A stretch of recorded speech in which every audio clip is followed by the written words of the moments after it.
বলি, ওটা নিয়ে হয়তো পরে কোনো এক সময় সেশন নেওয়া যাবে, বাট আপাতত খুব সংক্ষেপে বলি, যেটা পয়েন্টটা যেটা অ্যাক্রস করতে চাচ্ছি সেটা আমি ইয়ার ডায়াগ্রামে আসবো আর কি। মেইন পয়েন্ট হচ্ছে আমি ইয়ার ডায়াগ্রামে আসা। সো এখান থেকে হয়তো তুমি লিডারশিপের কিছু লেসন পাবা, আমি সেটাও তোমাদেরকে একটু কনভে করার চেষ্টা করবো। আমাদের অনেকগুলো লেসন আছে পুরো জার্নি থেকে, তুমি অনেকগুলা, মানে আমার গল্প বলার মানে এই না যে আমি তোমাদেরকে ভাব নেওয়ার জন্য আমার গল্পগুলা বলছি যে হ্যাঁ ভাইয়া অনেক কিছু এরকম। আমার গল্পগুলো যখন আমি বলি তখন প্রত্যেকটা গল্প থেকে আমি কি শিখছি সেটা আমি তোমাদেরকে কনভে করার চেষ্টা করি, যে এই দেখো আমি এই জিনিসটা এখান থেকে আউটপুট নিছি। আমার গল্পতে তুমি যদি কিছু নাও তাহলে এই আইডিয়াটা বা এই লেসনটা তুমি নিয়ে যাও। সো ওইখান থেকে আমি যখন আমার গল্পটা বলবো, আমি জাস্ট আমার নিজেকে বোস্ট করার জন্য বলছি না, তোমাদের প্রয়োজনে আমি আসলে গল্পটা বলছি, এমন আমার মনে হয় লেসনগুলো তোমাদের জানা উচিত আমার এক্সপিরিয়েন্স থেকে। সো প্রথমে আসি হচ্ছে কতজন আমরা এক্সাম দিয়েছি সেখানে। এখান থেকে অনেক বড় একটা মেজর একটা লেসন আছে, যেটা আমি গত দিনও আমার এক ফ্রেন্ডের সাথে শেয়ার করছিলাম। ওই ফ্রেন্ড এক্সাম দিয়ে আসছে 1500 জন। ও এক্সাম যেখানে দিছে যে কোম্পানিতে, সেখানে 1500 জন অ্যাপ্লিকেন্ট ছিল, 1500 জন এক্সাম দিছে। সো ও ভাইবা টাইবা দিয়ে আসে, আয়সা চিলাচিলি করতেছে যে, আমি বললাম যে হ্যাঁ তুই তো ভাইবা দিছিস, ভালো তো, সমস্যা কি? কিন্তু ও কান্নাকাটি করতেছে যে না, কেন কেন কান্নাকাটি করতেছে, যে 1500 জন অ্যাপ্লিকেন্ট ছিল, আমার হবে না। সো তখন আমি ওকে ও বললো যে হ্যাঁ, আমি বললাম তোর কেন হবে না? বললো যে do your math. Do your math মানে কি, তুই 1500 জন আছে, তুই আমাকে কেন কাউন্ট করতেছিস, আমার তো হবে না। তো তখন আমি বললাম যে আচ্ছা, I am doing my math, আমি আমার ম্যাথ করে আসতেছি। তো তখন আমি আমার ম্যাথমেটিক্স একদম ক্যালকুলেটর নিয়ে বসলাম, বসে আমি ম্যাথমেটিক্স করা শুরু করলাম।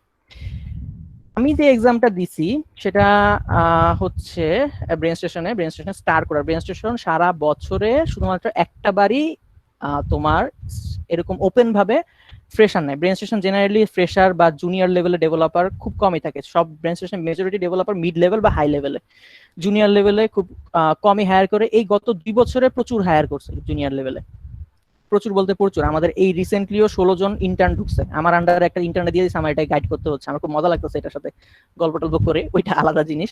সো 16 জন জুনিয়র ইন্টার্ন ঢুকছে, আর আমরা যখন ঢুকছি আমরা 19 জন পোলাপান ঢুকছি। যেই প্রোগ্রামটা দিয়ে ঢুকছে সেটা হচ্ছে তোমার স্টার কোডার প্রোগ্রাম, বছরে একবারই হয়। সেই প্রোগ্রামের মাধ্যমে জুনিয়ররা এন্ট্রি করতে পারে। আর কোনো টাইমে তুমি as a fresher, university fresh graduate, তুমি সিভি সাবমিট করতে পারবে না। আইদার তোমাকে অবশ্যই স্টার কোডার প্রোগ্রাম দিয়ে ঢুকতে হবে, অথবা তুমি ইন্টার্নশিপের জন্য অ্যাপ্লাই করবা, যেটা খুব রেয়ারলি ইন্টার্নশিপটা আসে। এনিওয়ে, সো স্টার কোডার দিয়ে ঢুকলে ইনিশিয়াল স্যালারিটা একটু ভালো দেয়। ইন্টার্নশিপে তো বুঝছোই 3 মাস প্রথমে ইন্টার্ন থেকে তোমাকে জাস্ট নর্মাল একটা স্যালারি দিবে। তারপরে সো স্টার কোডার প্রোগ্রাম দিয়ে ঢুকলে তোমাকে আসলে কোম্পানি একটু অন্যভাবে ট্রিট করে। কেন এইভাবে ট্রিট করে সেটার একটা কারণ আছে, এখন আমি বলতেছি কেন একটু স্টার কোডারদের অন্যভাবে দেখে। সো আমি যে স্টার কোডার প্রোগ্রাম দিয়ে এন্ট্রি করছি সেখানে আমি ম্যাথ করতে আসলাম, আমার ফ্রেন্ড বললো ম্যাথ করতে, আমি ম্যাথ করতে বসলাম। আমরা আমাদের স্টেজ ছিল 5টা। একটা আমি এইভাবে জাস্ট ব্লক আঁকি, একটা দুইটা মোটামুটি, হ্যাঁ 3টা 4টা, 1 2 3 4টা 5টা স্টেজে ইন্টারভিউ। ফাইনালি যখন এটাতে তুমি পাস করলা তখন তোমাকে সে কনফার্মেশন লেটার দিল। আচ্ছা, সো ইনিশিয়াল স্টেজটা হচ্ছে তোমাকে একটা অনলাইন স্ক্রিনিং দিতে হবে। অনলাইন স্ক্রিনিং হচ্ছে তোমাকে একটা গুগল ফর্ম দিবে, যে ফর্মের মধ্যে কিছু কোশ্চেন থাকবে। ওই কোশ্চেনগুলো ঠিকঠাক মতো অ্যান্সার দিতে পারলে তুমি প্রথম স্টেজে পাস করবা। প্রথম স্টেজে পাস করার পর দ্বিতীয় স্টেজ যেটা আসবে, সেই স্টেজে তুমি যারা অনলাইন ফর্ম পাস করলা, দ্বিতীয় স্টেজে ওদের অফিসে তোমার যেতে হবে। ওদের অফিসে গিয়ে ওদের সিস্টেমে বসে একটা এক্সাম দিতে হবে। ওই এক্সামটা হচ্ছে অনলাইন অনসাইট টেস্ট। ঠিক আছে, অনলাইন অনসাইট টেস্ট গেল। অনলাইন অনসাইট টেস্ট যাওয়ার পরে তোমাকে ডাকা হবে হচ্ছে গিয়ে ওদের এখানে ফুল ডে অ্যাসেসমেন্টের জন্য। ফুল ডে অ্যাসেসমেন্ট মানে এটা হচ্ছে গিয়ে মজার কাহিনী। এখানে এই জায়গায় তোমার সারাদিন থাকতে হবে ওইখানে ওদের কাছে। সারাদিন থেকে মোটামুটি প্রায় multiple viva, multiple project discussion, multiple জিনিসপত্র, তোমার মোটামুটি পুরো পার্সোনালিটি এখান থেকে জাজ করে ফেলা হবে। তো এখানে তোমার সকাল 9টা থেকে আমরা রাত 8টা পর্যন্ত এখানে ছিলাম ওদের অফিসে। ওদের অফিস থেকে আমরা এক্সাম হাবি যাবি হানকি পাঙ্কি এগুলো, এটার এক্সপিরিয়েন্সের মধ্যে, এটা বাই ইটসেলফ এটা নিয়ে আমি অনেক ডিসকাশন করতে পারবো। তো এটা এই এক্সপিরিয়েন্স যাওয়ার পরে তোমাকে ডাকবে হচ্ছে গিয়ে এইচআর ভাইবার জন্য। এইচআর ভাইবাতে যদি তুমি পাস করো, যে হ্যাঁ এইচআর ভাইবা তোমার পাস হয়ে গেল, তারপর তোমাকে ডাকবে হচ্ছে টেকনিক্যাল ভাইবার জন্য। এটা হচ্ছে মেইন ভাইবা। এই ভাইবাতে আমার মনে হয় 40-45 মিনিট আমার আটকে রাখছিল, অনেক জ্বালাইছে। যে বেটা জ্বালাইছে ওই বেটার সাথে আমি এখন কাজ করতেছি। সো যে আমার ইন্টারভিউ নিছে সেই এখন আমার সিনিয়র বড় ভাই, তার সাথে আমার এখন অফিস করতে হয়। সো এইখানে তোমার টেকনিক্যাল ভাইবা হবে, টেকনিক্যাল ভাইবার পরে তোমাকে পাস করে বের হইতে হবে। ওকে, সো আমার ফ্রেন্ড বলছে ডু ইউর ম্যাথ। আচ্ছা, আমি ম্যাথ করতে আসলাম। আমি এত যে ব্রাইট, অনেক অনেক কিছু পারি, অনেক কিছু জানি এরকম না। আমরা ব্রেন স্টেশনে যারা এক্সাম দিয়েছে আমরা বলেছিলাম যে ভাই দেখি কি হয়, কি হবে, কি আর হবে এখানে, দিলাম মাত্র তো দেওয়া শুরু, আমি তখন 12 সেমিস্টারে পড়ি, তখন মনে হয় নভেম্বর না অক্টোবর মাস, এরকম একটা মাসে। সো এরকম একটা মাসে স্টার্ট করার প্রোগ্রাম খুললো। আমি, আমার মনে আছে অনেকেই দিচ্ছে, আমার অত নিজের উপর বিশ্বাস নাই। সো আমি তখন বিআইটিএম এ কোর্স করতাম অ্যান্ড্রয়েডের। সো ওইখানে কামরুজ্জামান ভাই নামের এক ভাইয়া ছিল, ড্যাফোডিল বড় ভাই, উনি আমাদের ক্লাস নিত। তো ভাইয়া জাস্ট হ্যাঁ জানে যে আমি ভালো কোড টোড পারি, গুড। তো উনি হঠাৎ বললো যে আরফিন অমুক জায়গায় একটা ওপেনিং আছে, তুমি কি অ্যাপ্লাই করবা কিনা? ভাই দেন, কোনো অসুবিধা নেই, আপনি ফেসবুকে আমাকে লিঙ্ক দিন, আমি অ্যাপ্লাই করবো, তারা নাই। তো ভাই দিছে, আমি অ্যাপ্লাই করছি, দ্যাটস ইট, ওইখান থেকেই শুরু। আমার অন্যান্য ফ্রেন্ডরা অন্যান্য মিডিয়ামের মাধ্যমে আমরা আস্তে আস্তে করে অ্যাপ্লাই করছি। সো আমি এখনো কামরুজ্জামান ভাইরে থ্যাংক ইউ দিচ্ছি, ভাই আপনি যদি আমাকে ওই লিঙ্কটা না দিতেন তাহলে আমি হয়তো কখনোই অ্যাপ্লাই করতাম না, কখনোই আমার জব হইতো না। So yeah, I still thank him for this. আচ্ছা, সো এখন আসি পয়েন্টে। ফর্ম ফিল আপ করলাম, ফর্ম ফিল আপ করে আমার প্রথম এখানে আসলে মজার জিনিসটা, ম্যাথটা আমি এখানে করছি। এই ইনিশিয়াল অনলাইন স্ক্রিনিং এ তুমি প্রথমে সিভি সাবমিট করবা, তোমার সিভি সাবমিট, ওরা অনলাইনে তোমার সিভিটা নিবে, একটা ইনিশিয়াল স্ক্রিনিং ওরা করবে। ধরো সিভি সাবমিট পড়ছে কত, আমরা আসলে কোনো আইডিয়া নেই আমাদের সিভি কত সাবমিট পড়ছে। একটা রাফ ফিগার করতে পারি যে হয়তোবা 3000-এর মতো সিভি পড়তে পারে, এটা জাস্ট রাফ ফিগার। বাট আমাদের কাছে যে ফিগারটা এক্স্যাক্টলি যে ফিগারটা আছে সেটা হচ্ছে এই এক্সামটা টোটাল পার্টিসিপেট করছে 1800 জন পোলাপান, সারা বাংলাদেশ থেকে 1800 জন পোলাপান এই প্রথম অনলাইন টেস্টটা দেয়। 18 জন পোলাপান দিল, ভালো কথা। দেওয়ার পরে তোমরা কি আসো নাকি আমি এক লাখ কথা বলতেছি? 1800 জন পোলাপান এটা দিল, দেওয়ার পরে আমি যে অনলাইন টেস্টটা দিলাম, অনলাইন টেস্টে যারা পাস করবে তারাই তাদের অফিসে গিয়ে অন সাইট অনলাইন টেস্ট বলে এটাকে, অন সাইট SITE অনলাইন, ঠিক আছে, অনলাইন, এই অন সাইট অনলাইন টেস্টটা দিতে হবে। মজার বিষয় হচ্ছে এই 1800 জনে যারা এক্সাম দিচ্ছে তাদের থেকে এক ধাক্কায় একদম কাইটা মাত্র 250 জন মানুষ এই অনলাইন অনসাইট টেস্টে পার্টিসিপেট করতে পারছে। কারণ এই টেস্টটাতে তোমাকে তাদের অফিসে যেতে হবে, ওদের সিস্টেমে বসতে হবে, ওদের অফিসে বসে এক্সামটা দিতে হবে। সো অবশ্যই অফিসের ক্যাপাসিটিটা মাথায় রাখতে হবে যে অফিসে তো আমি 1800 জন পোলাপান এক্সাম নিতে পারবো না। সো ওরা করছে কি, ভাগ করছে, দুইটা ব্যাচে ভাগ করছে, দুইটা ব্যাচে 100 জন করে বা 100 সামথিং জন করে ওরা এক্সামটা ওদের অফিসে নিছে। ওদের বলতে এখন আমার অফিস হয়ে গেছে, তখন ছিল ওদের অফিস। সো ওদের অফিসে নিল। 250 জন যখন অনসাইট অনলাইন টেস্ট পাস করছে, অনসাইট অনলাইন পাস করার পরে মাত্র 60 জন মানুষকে এখান থেকে কল করা হয়েছে তোমার এই ফুল ডে অ্যাসেসমেন্টের দিন।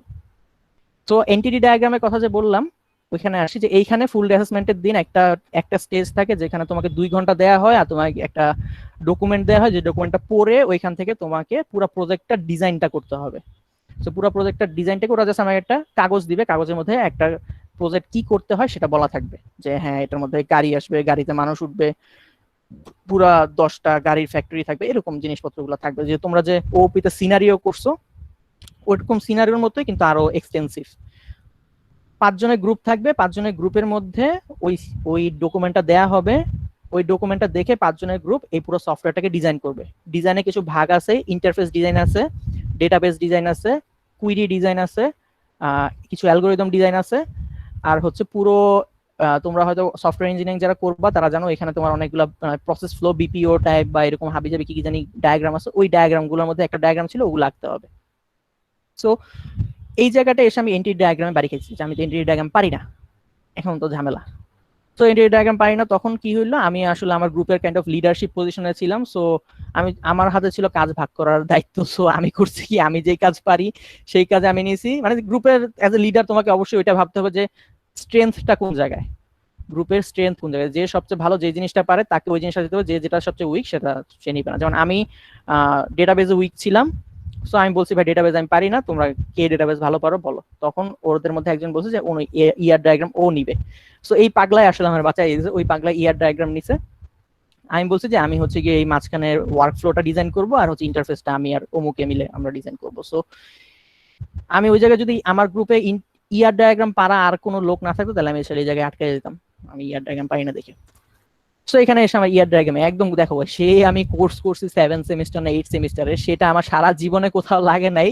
ইন্টারভিউ এর প্রথম স্টেজে লাগে না, দ্বিতীয় স্টেজে লাগে, থার্ড স্টেজের মাঝখানে এসে আমার ইয়ার ডায়াগ্রাম লাগছে। যদি আমি না পারতাম আমার পুরো জিনিস শেষ। এনিওয়ে, সো তারপরে আরো কিছু সাবসিকুয়েন্ট স্টেজ ছিল, র্যাপিড ফায়ার রাউন্ড ছিল, হাবিজাবি ছিল, এগুলা করার পরে এখানে 60 জন যে ছিল, এই 60 জন থেকে টোটাল অ্যাবাউট আমাদের আমরা যতটুকু শুনছি 45 জনকে কল করা হয়েছে, মানে এখান থেকে 15 জন বাদ চলে গেছে। 45 জনকে কল করা হয়েছে এইচআর ইন্টারভিউতে। এইচআর ইন্টারভিউতে যদি পাস করো সেখান থেকে তোমাকে টেকনিক্যাল ইন্টারভিউতে ডাকা হয়, এই টেকনিক্যাল ইন্টারভিউ থেকে পাস করলে তোমাকে জয়েন করা হয়। সো এইচআর থেকে আসলে টেকনিক্যালে কয়জন গেছে আমরা জানি না, আমরা ধরে নিলাম এখানেও 45 জন গেছে। এই এই আইডিয়া, এই দুইটা এক্সাম একদিনই হয়েছে আমাদের, সো আসলে আমরা জানি না আসলে কতজন গেছে, আমি ধরে নিলাম 45 জন টোটাল, এইচআর এবং টেকনিক্যাল দুইটা ভাই দিছে। ফাইনালি আমরা জয়েন করছি, মানে কনফার্মেশন লেটার পাঠানো হয়েছে, কথা ছিল পাঠাবে 30 জনকে, পাঠানো হয়েছে মাত্র 22 জনকে। এই 22 জন কোম্পানিতে জয়েন করার মতো এবল। 1800 জন সিভি সাবমিট করছে, সেখান থেকে ফিল্টার আউট হয়ে হয়ে হয়ে হয়ে এই 22 জন মানুষ শেষ পর্যন্ত তারা বের করলো যে এরা এই কোম্পানিতে কাজ করার জন্য কেপাবল, যার মধ্যে থেকে আমরা 19 জন জয়েন করছি আর 3 জন জয়েন করে নাই। 3 জন বিভিন্ন কোম্পানিতে গেছে, কেউ হয়তো স্যামসাং এ গেছে, কেউ হয়তো ইনোসিসে গেছে, 3 জন জয়েন করে নাই। সো পয়েন্টটা কি? পয়েন্টটা হচ্ছে যে আমার ফ্রেন্ড যে আইসা বললো যে 1500 জন এক্সাম দিছে, আমার তো কোনো পসিবিলিটি নাই। আমিও যখন এক্সাম দিছিলাম আমিও বললাম যে আমি অত কনফিডেন্স ছিলাম না, আমি জাস্ট ঝোঁকের বসে এক্সাম দিছি। এখন আমি কেন ওকে বলতেছি তোর কনফিডেন্ট থাকা উচিত বা তোর কেন মানে ইম্পর্টেন্ট থাকা উচিত, ম্যাথটা আমি এভাবে করছি। আচ্ছা ঠিক আছে, 1800 জন এক্সাম দিচ্ছে, এটা এই রাইট ফিগার আছে, ওকে 1800 জনের মধ্যে আমি 22 জনের একজন। তো 1800 কে আমি যদি 22 কে 1800 দিয়ে ভাগ দেই, তারপরে যদি আমি 100 দিয়ে কম্পেয়ার করি, 100 দিয়ে গুণ করি, তাহলে টোটাল 100% ক্যান্ডিডেটের মধ্যে মাত্র 1.2%-এর মধ্যে যারা ছিল তারা এই কোম্পানিতে ঢুকতে পারছে। বাকি 90 কত হবে, 99 নাকি 98 না, হ্যাঁ 98.8% মানুষ এখান থেকে বাড়ি ফিরতে হয়েছে। But that's not the case. আমি ইভেন এত কনফিডেন্ট কম থাকার পরেও আমি 1.2%-এর মধ্যে আছি। সো আমি ওকে বললাম যে ভাই তোর এই 100 বা 98%-এ টাকার দরকার নেই, আমার মতো লেবরা যদি 1.2%-এ থাকতে পারে তুইও 1.2%-এরই একজন। আমরা জাস্ট নিজেদেরকে আন্ডারসেল করি দেখে আমরা কনফিডেন্সটা পাই না, but you are also maybe you are also in 1.2%।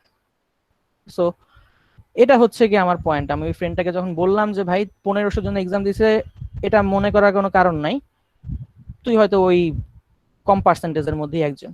কারণ আমি যদি এটা ভাবতাম যে ভাই রে ভাই 1800 জন এক্সাম দিছে, আমার তো জীবনও হবে না, এন্ড গেস হোয়াট, আমি ভাবছিও দূর 1800 জন এক্সাম দিছে, এর মধ্যে কত ভালো ভালো প্রোগ্রাম আছে, আমি নিজেই তো আমার ভার্সিটির মধ্যে বেস্ট প্রোগ্রামার না, সো অবশ্যই আমার ভার্সিটিতেই আমার আগে 20 জন ভালো প্রোগ্রামার আছে, তারা অবশ্যই আমার আগে সিলেক্টেড হবে, আমি কেন হব? কিন্তু তারপরেও দেখছি পরের রাউন্ডে ডাকছে, কারণ অবশ্যই আমি এই রাউন্ডে একটু ভালো করছি। বিশ্বাস ছিল না, বাট তাও একটু আশা ছিল, তাই ভালো করছি। তারপর এটাতে গেলাম, তারপরে এটাতেও একটু ভালো করলাম, তারপরে এটাতে ডাকলো। তারপরে এই রাউন্ড থেকে যখন এই রাউন্ডে গেছেন, এই রাউন্ড থেকে মানে অনসাইট অনলাইন থেকে যখন আমাদের পরের রাউন্ডে, তখন আমাদের কনফিডেন্সটা বুস্ট করছে যে না, আমরা আসলে কিছু পারি, মনে হয় আমাদের মধ্যেও কিছু একটা আছে এই কোম্পানিতে ঢুকার মতো, বা আমরাও হয়তো নিজেদেরকে ওরকম দাম দিচ্ছি না, বা কনফিডেন্স আমাদের লো, আমরাই নিজেরাই লো করে রাখছি, কিন্তু আমাদের মধ্যে হয়তো কিছু আছে, এই কারণেই তো ডাকছে, নাহলে কোম্পানি হুদায় ডাকবে কেন আমাদের? এতগুলা ভালো ভালো পোলাপানদের মধ্যে থেকে আমাদেরকে ডাকতেছে।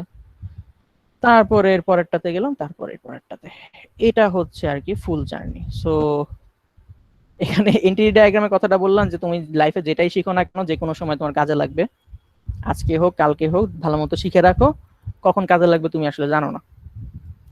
এখানে এসে আমার লিডারশিপ স্কিলটা আমার কাজে লাগছে, যেটা আমি সিপিসি বা থেকে প্রেস থেকে অর্জন করছি। আদারওয়াইজ আমি কিন্তু এখানে লিডারশিপের দায়িত্বটা নিতে পারতাম না, টাস্ক অ্যাসাইন করতে পারতাম না, এবং আমি আমার অ্যাডভান্টেজটা নিতে পারতাম না। আবার এখানে যদি আগে যদি আমি ইয়ার ডায়াগ্রাম শিখে আসতাম, তাহলে এখানে আমি হয়তো আরো ভালো পারফর্ম করতে পারতাম। আরেকটা পয়েন্ট হচ্ছে যে তুমি যতই নিজেকে আন্ডার এস্টিমেট করো না কেন, তুমি আসলে জানো না তুমি কতটুকু পারো, কারণ মাঝে মধ্যে আমরা নিজেদেরকে নিজেরা দেখি তো। সো তুমি নিজের ফ্ল গুলাও জানো, ভালো গুলাও জানো, খারাপ গুলাও জানো। সো তোমার মাথায় সারাদিন তোমার খারাপ গুলাই ঘুরতে থাকে, ভালো গুলা তুমি আসলে খুব একটা মনোযোগ দিয়ে দেখো না যে ভাই আমি এটাও পারি। এই কারণে থার্ড একটা আই লাগে, যেটা তোমার ভালো গুলা দেখে তোমাকে বলবে যে এটা তুমি, ধরো এটা হচ্ছে তুমি তুমি ঘুরতেছো, নাচতেছো, খাইতেছো, তোমার যত ফ্ল আছে, তুমি কি কি পারো না, এটা এই লিস্টটা তোমার মাথায় খুবই ক্লিয়ার। ভাই আমি এটা পারি না, ভাই আমি ভালো প্রোগ্রামিং পারি না, ভাই আমি ভালো মতো কথা বলতে পারি না, ভাই আমার ভালো ফ্রেন্ড নাই, ভাই আমার টিচার খারাপ, ভাই দুনিয়া বাংলাদেশ ভালো না, ভাই এডুকেশন সিস্টেম খারাপ, হ্যাঁ ত্যান, এরকম সব এক্সকিউজের লিস্ট এবং তোমার নিজের না পারার লিস্ট তোমার মাথায় খুব সুন্দরভাবে আছে। তুমি এটা নিয়ে সারাদিন পড়ে থাকো, কিন্তু তোমার যে বিশাল বড় একটা পারার লিস্ট আছে সেটাকে তুমি পাত্তাও দাও না। তুমি কি না, আমিও দিই না। সো এখন তোমার কাছে এই লিস্টটা পুরাটা আছে, যেই মানুষটা বাইরে থেকে তোমাকে দেখতেছে সেই মানুষটার কাছে কিন্তু এই পুরা লিস্টটা নাই, তোমার এক্সকিউজ গুলার লিস্ট নাই, তোমার না পারার লিস্ট নাই, কারণ এগুলো তুমি নিজের ভিতরে রাখো, তোমার কাছে লিস্ট নাই। তো তোমার ভিতরে এই দুইটার মধ্যে একটা কনফ্লিক্ট ক্রিয়েট হয়, তুমি সারাদিন এটা নিয়েই বসে থাকো, এটা নিয়ে বসে কখনো বসো না। কিন্তু এই যে বাইরের মানুষটা, সে যখন দেখতেছে, সে তার কাছে আসলে এটা মাইনর জিনিস, সে দেখতেছে যে হ্যাঁ তুই কি কি পারিস। তুমি নিজের ফ্রেন্ডদেরকেও দেখবে, তারা কিন্তু অনেক কিছু পারে, তুমি যদি তাদেরকে একটু অ্যাকচুয়ালি জাজ করো, তুমি হয়তো তোমার ফ্রেন্ড গুলো আসলে অ্যামেজিং কিছু পারসন, তাদের লাইফের স্টোরি গুলো অ্যামেজিং, তারা একজন ফাইটার।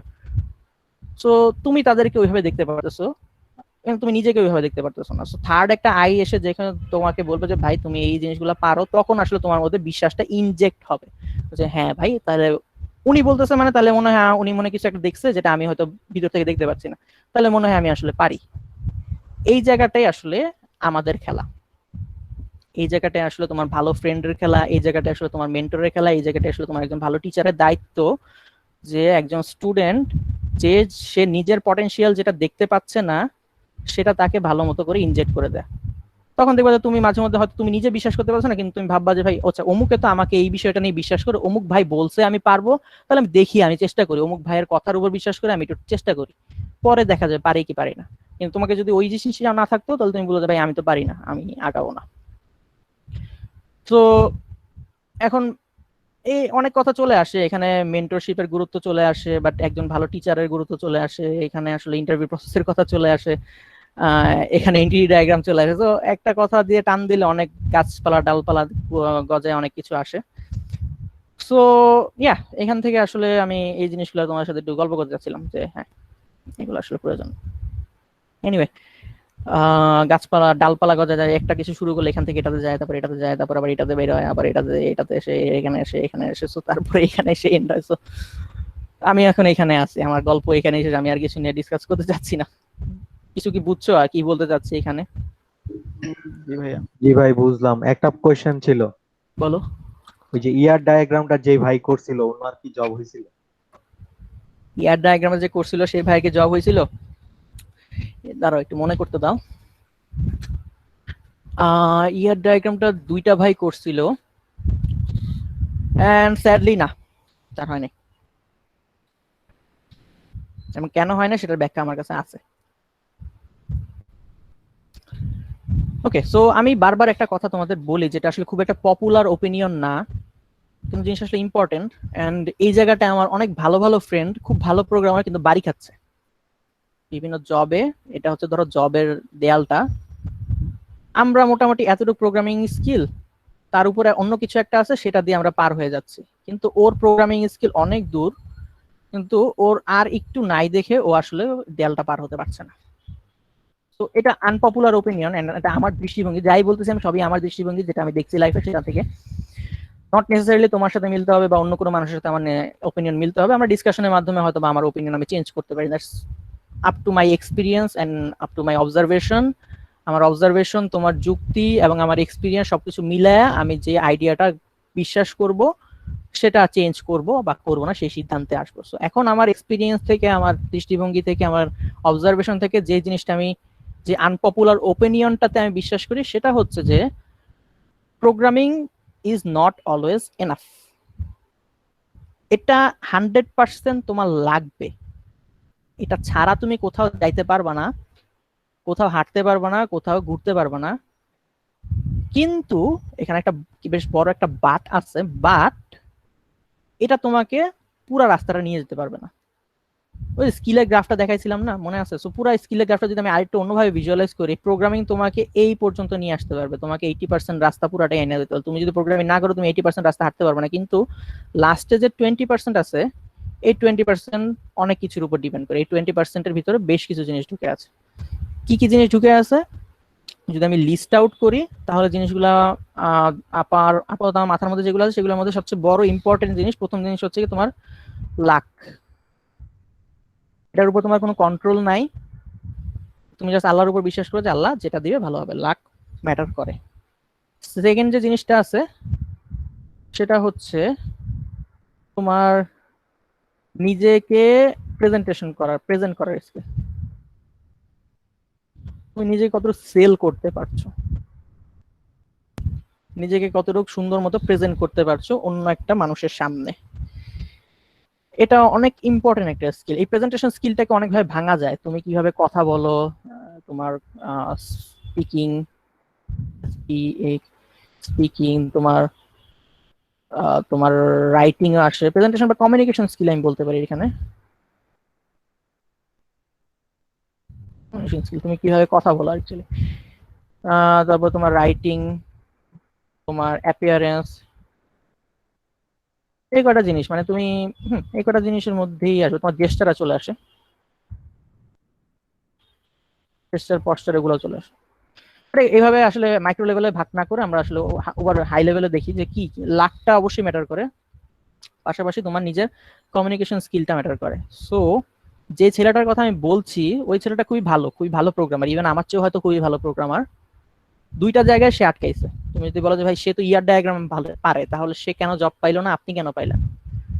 সো আমি যেটা বললাম, সে হয়তো 80% রাস্তা চলে আসছে, আমিও কোনো রকমে তিরিং বিরিং করে 80 না আসলো 70-তে চলে আসছি, কিন্তু আমার কমিউনিকেশন বাকি যে 20% অ্যাডভান্টেজটা দিচ্ছে, আমার লাক বাকি 10% অ্যাডভান্টেজটা দিচ্ছে। ওর ক্ষেত্রে হয়তো 80% গেছে, ওর কমিউনিকেশনে ও আটকায় গেছে, এই কারণে ওইখান থেকে 5% অ্যাডভান্টেজ পাইছে। ওর লাক হয়তো ওকে আরো পিছনে ফেলা হয়েছে, ও হয়তো লাখের থেকে মাত্র 5% গ্রেসটা পাইছে। সো ও 90% গিয়ে আটকায় গেছে, আমি কোনো রকমে চালচালায়া 100% গিয়ে আটকে গেছি, হয়ে গেছে আমার। তো লাকের উপর তোমার কোনো কন্ট্রোল নাই, কখনো থাকবে না, জাস্ট আল্লাহর উপর বিশ্বাস করতে হবে যে আল্লাহ তুমি তুমি নিজেকে বিশ্বাস করছো ভাই আমি একজন ভালো মানুষ, আমি কারো খারাপ করি না এবং আমি যেটা চাচ্ছি সেটার জন্য আমি কাজ করছি। সো আমি আশা করি আল্লাহ যদি ভালো মনে করে এই জিনিসটা আমাকে দিবে, আর যদি উনি মনে করেন যে এই জিনিসটা আমার জন্য রাইট না, উনি দিবে না, দ্যাটস ইট, ফাইনালি কথা শেষ। এর উপরে আর তুমি কিছু করতে পারো না। বাট লাকের বাইরে যে জিনিসগুলো, এই জিনিসটা তোমার কন্ট্রোলে থাকে। ওই ছেলেটারও কন্ট্রোলে ছিল, কিন্তু এই জিনিসটা সে অ্যাপ্লাই করে নাই। এবং আমার অনেক ফ্রেন্ডদের আমি যেটা বলতেছি, অনেক ফ্রেন্ডদেরও আমার এই জায়গায় ল্যাকিং দেখি আমি, যে তারা এইসব জায়গায় অনেক ল্যাক রেখে দিছে। স্পিকিং তারা ঠিকভাবে নিজেকে প্রেজেন্ট করতে পারে না, তাদের রাইটিং এ খুবই গ্যাপ আছে, অ্যাপিয়ারেন্স তাদেরকে দেখলে জেনারিক প্রোগ্রামের মতোই মনে হয় যে হ্যাঁ তারা শেপ টেপ করে না। জেস্টার, তাদের কথা বলার সময় হাত পা কিভাবে নাড়া সেটা জানে না, তারা কিভাবে বসে সেটাও তারা কখনো খেয়াল করে না। সো যেটা হয় এই জিনিসটাতে, আচ্ছা একটু একটু ধরো তো,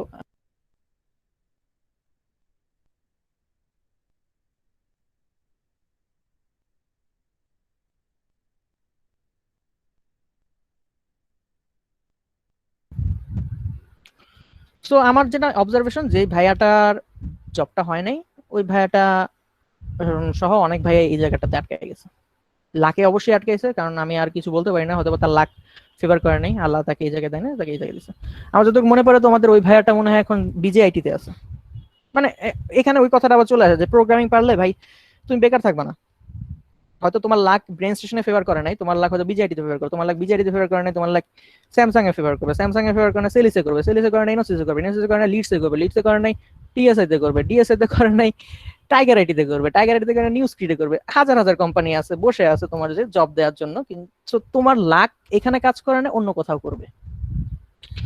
আর ও হয়তো এই ইন্টারভিউ থেকে বুঝলো যে ওর কমিউনিকেশন স্কিল হয়তো খারাপ, ও হয়তো পরে ইমপ্রুভ করছে। আর যদি না করে থাকে, অন্য কোম্পানি হয়তো কমিউনিকেশন স্কিলটাকে কম গুরুত্ব দিছে, ইয়াটাকে বেশি গুরুত্ব দিছে, স্কিলটাকে বেশি গুরুত্ব দিছে। সো ভেরিয়েবল অনেক অনেক ভেরিয়েবল থাকে একটা চাকরিতে ঢোকার ক্ষেত্রে, শুধুমাত্র স্কিল না। শুধুমাত্র স্কিল দিয়ে জাজ করলে তুমি আসলে মেলাইতে পারবে না যে কেন জব একজন পাইলো আর কেন পাইলো না। সো বাট তোমার হাতে যদি এই 80%টা থাকে, প্রোগ্রামিংটা থাকে, তুমি অনেক দূর যাইতে পারবা। এন্ড বাকি যে 20-30% ওইটা তোমার একটু সচেতন থাকতে হবে, আদারওয়াইজ তুমি অনেক মারা খাবা। অর্থাৎ বিভিন্ন কোম্পানি থেকে রিজেকশন খাইতে খাইতে তারপরে তুমি বুঝতে পারবে যে এই 30%এর গুরুত্ব কতটুকু। তখন তুমি 30% যদি ঠিক করো, একটু একটু ঠিক করলে তুমি তারপরে বাকি কোম্পানিতে জব পাওয়া। এনিওয়ে, তো আমি কেন এত জিজ্ঞেস করতে পারি যে ভাই আপনি কেন কমিউনিকেশন স্কিল নিয়ে এত লাফান, আপনি কেন এত প্যাপে করতেছেন এই জায়গাটাতে, বা আপনার কেন এই জায়গাটাতে এত আগ্রহ? That's because I was never a good communicator. এই কারণে আমি এই জায়গাটাতে অনেক বেশি মনোযোগ দিয়ে কাজ করছি, এন্ড কাজ করার ফলে এই জায়গাটা আমাকে বেশ ভালো অ্যাডভান্টেজ দিছে, যেই কাজটা আমার অনেক ফ্রেন্ড করে নাই, বলার পরেও করতেছে না, যার কারণে ওদের ঝামেলা হয়ে যাচ্ছে। কমিউনিকেশন স্কিলের মধ্যে ওই যে নার্ভাসনেস চলে আসে। আমার এক ফ্রেন্ড আছে যে আসলে খুব ভালো পারে, কিন্তু সে ইন্টারভিউ এর সামনে গেলে সে নার্ভাস হয়ে যায়। সো এই কারণে তার বেশ কয়েকটা জায়গায় রিজেকশন খাইতে হয়েছে। তো নার্ভাসনেস কন্ট্রোল করার একটা জিনিস হচ্ছে যে ভাই তোমাকে ডোন্ট কেয়ার মুডে কাইন্ড অফ থাকতে হবে, যে ভাই হ্যাঁ চাকরিটা আমার লাইফ না, আমি ইন্টারভিউ দিতে যাচ্ছি, আমি আমার স্কিল বিক্রি করব, তার যদি আমাকে পছন্দ হয়, সে আমার স্কিল কিনতে চায়, সে নিবে, আদারওয়াইজ নিবে না। এটা কাইন্ড অফ বিয়ে করার মতো আর কি। বিয়ে করতে যখন যাবা বা যখন প্রেম করতে যাবা, তুমি কাউকে প্রপোজ করবা, তার যদি মনে হয় যে হ্যাঁ তোমার আর তার সাথে কম্প্যাটিবিলিটি মিলতেছে, তোমাদের গোল এক, তোমরা কমিউনিকেশন ঠিকভাবে করতে পারতেছো, পার্সোনালিটি এক, এবং দুজনের মধ্যে ম্যাচটা হয়ে গেছে, ম্যাচ মেকিংটা যখন হবে, তখন তোমরা একটা সম্পর্কে গড়াইতে পারো, বিয়ে করতে পারো, সামথিং লাইক দ্যাট। কোম্পানিতেও বিষয়টা ওরকম, যে যখন নার্ভাসনেস চলে আসবে তোমাকে, মানে তুমি ম্যাচ হইলে তখনই ঢুকবা ওই কোম্পানিতে, ম্যাচ না হলে ঢুকবা না। তো সো তুমি ওইভাবেই দেখবা যে ভাই আমি যাচ্ছি, আমি এরকম, এখন কোম্পানি যদি আমাকে এভাবে পছন্দ করে, কোম্পানি যদি মনে হয় যে এই মানুষটাকে নিলে সে কাজ করতে পারবে, সে আমাকে নিবে। আর না নিলে ভাই অন্য কোনো কোম্পানি অবশ্যই বসে আছে যে আমাকে নিবে, কারণ আমার স্কিল আছে, আমি ওটার মধ্যে চলে যাব। এরকম একটা মেন্টালিটি নিয়ে যখন তুমি ইন্টারভিউ বোর্ডে ঢুকবা, তখন দেখবা তোমার নার্ভাসনেস খুব একটা কাজ করতেছে না, যে ভাই হ্যাঁ জব হইলে হবে, না হইলে নাই, অন্য কোম্পানিতে যাবো। তো ওই দিন যেমন বললাম যে ভাই হ্যাঁ এক মেয়েরে প্রপোজ করেছে, তাতে কি সে রিজেক্ট করছে, আমি আরেক মেয়ের কাছে যাব, মানে ওইটা extreme example, but kind of ওরকম। ভাই কি মনের কথা বলে দিলেন না? ওরকম কনভিকশন রাখতে হলে ভাই ওরকম জায়গায় আসতে হবে। আসলে তুমি স্টুডেন্ট লাইফে থেকে বলতে পারবো না যে ভাই হ্যাঁ আমি এরকম, আমার গ্রহণ করলে হবে না, নাই। ওইটা আলাদা টপিক। আমার অ্যান্সারটা কি পাইছো পলক? একটা কথা বলতে কি, ওই যে ডাউট ভাই লাগবে, প্লেসমেন্ট ম্যাটার। জি প্লেসমেন্ট ভাই, বলতে জি ভাই। বোঝাচ্ছ? ভাই টাইম, আপনি বলেন না স্টুডেন্ট লাইফে হলে হলো, না হলে নাই। আপনি স্টুডেন্ট লাইফ পার হয়ে গেছে তো সেজন্য এটা বলতে পারছেন ভাই। স্টুডেন্ট লাইফে থাকতে এটা বললে পাত্তাই বাঁচাতো না। এটা বলবা না, কিন্তু মনে মনে রাখবা। তোমার কি মনে হয় আমি ইন্টারভিউ এর সামনে গিয়ে বলছি এই ভাই জব দিলে দিবি, না দিলে নাই, আমি তোর এখানে জব করবো না, মারাখা? আমি কিন্তু এটা বলি নাই। ইভেন আমি খুবই হাম্বল ছিলাম, এবং হাম্বলনেস আমার ভিতরে আমি জেনারেট করছি, কারণ হাম্বলনেস থাকা ইম্পর্টেন্ট। কারণ আমি যেহেতু একটা ইন্টারভিউ এর সামনে বসবো, আমি অবশ্যই অ্যারোগেন্ট ওয়েতে দেখবো না। অনেক প্রোগ্রামার আছে, প্রোগ্রামিং পারলে না, মানে এটা আমার ভিতরেও আসছিল, এটা থাকে। তোমরা যারা সেকেন্ড ইয়ার থার্ড ইয়ারে থাকো, না সেকেন্ড ইয়ার না, মানে মোটামুটি সেকেন্ড ইয়ার পর্যন্ত এডিশন থাকে, থার্ড ইয়ারের পর তোমরা একটু ম্যাচিউর হয়ে যাও, তখন আর থাকে না। একটু প্রোগ্রামিং পারলেই আশেপাশের মানুষ একটু ভাব দেওয়া শুরু করে, আরে অনেক ভালো পারে, টিচাররা একটু অন্য চোখে দেখে, তোমার ভিতরে ইগো ডেভেলপ হওয়া শুরু করে। এবং ওই ইগোটা যদি তুমি চেকে না রাখো, যত ভালো প্রোগ্রামিং পারবা, তোমার মানে কি বলে, প্রপোর্শনালি তোমার ইগো ইনক্রিজ হতে থাকবে। সো এই ইগোটা তোমাকে বাড়িটা মারবে যখন জবে ইন্টারভিউতে বসবা। এই ইগোটা নিয়ে যখন তুমি জব ইন্টারভিউতে বসবা, তুমি যদি এক্সেপশনাল লেভেলে ভালো প্রোগ্রামার না হও, তোমার ইগোর কারণে তোমাকে বেরি করে দেবে। কারণ আমি দিন শেষে ওই মানুষের সাথে কাজ করব। সো কাজ করতে গেলে অবশ্যই আমার একটা হাম্বল মানুষ, যার সাথে কমিউনিকেট ভালো করা যায়, তার সাথেই করবো। সো ইগো নিয়ে ওখানে বসা যাবে না। আর আমিও যখন বসছি, আমি চেষ্টা করছি আমার ইগো যেটা আছে, ইগো নিয়ে আমি অনেক কাজ করি বেসিক্যালি। আমি চাই না কখন আমার ইগোটা আমার কন্ট্রোলের বাইরে চলে যায়। সো আমি ওইখানে হাম্বল ভাবে কমিউনিকেট করছি যে ভাই ঠিক আছে, আপনি আর আমি বসছি, আমি এই কোম্পানিতে জব অবশ্যই চাই, আপনিও আমার কাছ থেকে স্কিলটা চান, এন্ড লেটস টক, দেখি আমাদের এগ্রিমেন্টটা ম্যাচ করে কিনা। যদি করে, আমি খুবই আগ্রহ নিয়ে আপনার কোম্পানিতে ঢুকবো। আর যদি না করে, দ্যাটস ওকে, আপনার সাথে আমার ম্যাচ হয় নাই, আপনি মারা খান আপাতত, আমি অন্য জায়গায় গিয়ে আমার লাইন লাগে। মেন্টালিটিটা এরকম আর কি, এভাবে ভাববা। তাহলে দেখবা যে তোমার নার্ভাসনেস অনেক অনেক অনেক অনেক কমে যাবে। আর যে কোনো কিছুকে তোমার লাইফের সাথে অ্যাটাচ করবা না। লাইক তোমার লাইফ অ্যাজ এ সিম্পল, তোমার লাইফ, এটার একটা মূল্য আছে। অন টপ অফ দ্যাট সবকিছু আসতেছে, তোমার জব বলো, তোমার রিলেশনশিপ বলো, তোমার ফ্যামিলি বলো, তোমার ফাইন্যান্সিয়াল অ্যাবিলিটি বলো, এই সব কিছু আসলে side game. So side game গুলোর সাথে কখনো লাইফটাকে অ্যাটাচ করে ফেলবো না। যত বেশি অ্যাটাচমেন্ট বাড়াবা অন্যান্য জিনিসের সাথে, তখন দেখবে তোমার ওই জিনিসটাকে হারানোর ভয়টা বেশি চলে আসতেছে। আর যখন হারানোর ভয় চলে আসবে, তুমি অটোমেটিক্যালি নার্ভাস হয়ে যাবা যে ভাই ওইটা চলে গেলে তো আমার আমার কোনো আইডেন্টিটি নেই, আমার তো কোনো জীবন নেই। সো এই জিনিসটা কখনোই করবে না কোনো কিছুতেই। লাইক 100% নিজেকে অ্যাটাচ করে ফেলবা না, সবকিছু কাছে থাকবা, বাট অ্যাটাচ করে ফেললেই ইউ আর গন কেস। এখন যদি আমি আমার জবকে সাথে আমাকে অ্যাটাচ করে ফেলি যে ভাই জব হচ্ছে আমার আইডেন্টিটি, জব ছাড়া আমার কোনো মূল্য নাই, তাহলে কিন্তু আমি খুবই ইনসিকিউর থাকবো যে জবটা না থাকলে তো আমি হারায় যাচ্ছি। কিন্তু ওই ইনসিকিউরিটি আমার ভিতরে খুব কমই কাজ করে, এমন না যে একদমই কাজ করে না, কিন্তু খুব কমই কাজ করে যে ভাই ঠিক আছে, না থাকলে কি হবে, কোনো সমস্যা তো নাই, আলহামদুলিল্লাহ, না থাকলে আল্লাহ কোনো না কোনো একটা ব্যবস্থা করবে। তো আল্লাহ তো পৃথিবীতে তার আমি নিজের ইচ্ছায় আসি নাই, আল্লাহ পাঠাইছে ভাই। সো উনি অবশ্যই কোনো না কোনো একটা দায়িত্ব নিয়ে আমাকে পাঠাইছে আমার লাইফের কোনো না কোনো জায়গায়, তো উনি আমাকে অবশ্যই হেল্প করবে যে ভাই উনি তোমাকে একদম ফালাই দিবে না কোনো, মানে তুমি যখন একটা জিনিস তৈরি করো তখন তুমি জাস্ট ওই জিনিসটাকে তৈরি করার পর জাস্ট একদম ফালাই দাও না যে ভাই হ্যাঁ এখন নিজের মতো করে নে। অবশ্যই তোমার ওই জিনিসটা নিয়ে কোনো একটা প্ল্যান থাকে যে আমি এই জিনিসটা কিভাবে ইউজ করব, এই জিনিসটা কোনো একটা জায়গায় বাড়ি খাইলে কিভাবে সেটাকে আমি ঠিক করব, এই জিনিসটা নিয়ে তোমার একটা প্ল্যান থাকে। আল্লাহ যেহেতু আমাদের বানাইছে, উনি অবশ্যই কোনো না কোনো প্ল্যান নিয়ে রাখছে, যে প্ল্যানটা আমরা আমাদের অ্যাকশনের মাধ্যমে আস্তে আস্তে এক্সিকিউট করতেছি। সো এভাবে চিন্তা করলে আমার ভিতরে হতাশা আসে না যে হ্যাঁ ঠিক আছে জি আমার ভাই, পুরাই বাস্তব। জব চলে গেছে, কি হবে, জব চলে গেছে, আল্লাহ নিশ্চয়ই কোনো না কোনো কিছু আমার ইয়া রাখছে, প্ল্যান রাখছে। সো আমি তার প্ল্যানে বিশ্বাস করে আমি আমার কাজটা করতে থাকি। পয়েন্টটা হচ্ছে তুমি যখন এইভাবে চিন্তাগুলোকে রিফ্রেম করবা, এভাবে লাইফটাকে দেখা শুরু করবা, তোমাদের লাইফটার সাথে ডিল করাটা অনেক ইজি হয়ে যাচ্ছে। যে আননেসেসারি যে জিনিসগুলো চলে আসে, যে নার্ভাসনেস, অ্যাংজাইটি, ডিপ্রেশন, এই কাজের প্রতি অনীহা, এই এই বিষয়গুলো আসলে আসবে না, তখন আসলে তুমি আরো সামনে কাজ করতে পারবা। So coming back to the point যেখান থেকে শুরু করছিলাম, যে ইয়া আর কোন পয়েন্ট নাই, পয়েন্ট হারাই ফেলছি, কোন পয়েন্ট থেকে আমি কোথায় গেছি আমি আসলে জানি না। So point is gone. Like এই পয়েন্ট থেকে শুরু করেছিলাম, এখানে এখানে এখানে এখানে গিয়ে এখানে এখানে গিয়ে এখানে ঘুরে ঘুরে ঘুরে টুরে এখানে চলে আসছি। এখন আমি পিছনে তাকে পয়েন্ট খুঁজতেছি, কিন্তু ভাই পয়েন্ট তো নাই, পয়েন্ট তো হারাই গেছে, আমি আর পিছনে যাইতে পারতেছি না। এনিওয়ে, সো তোমাদের কোনো কিছু শেয়ার করা থাকলে করতে পারো। Like how do you guys see life in general? আমার খুব মজা লাগে এইসব জিনিস নিয়ে গল্প করতে।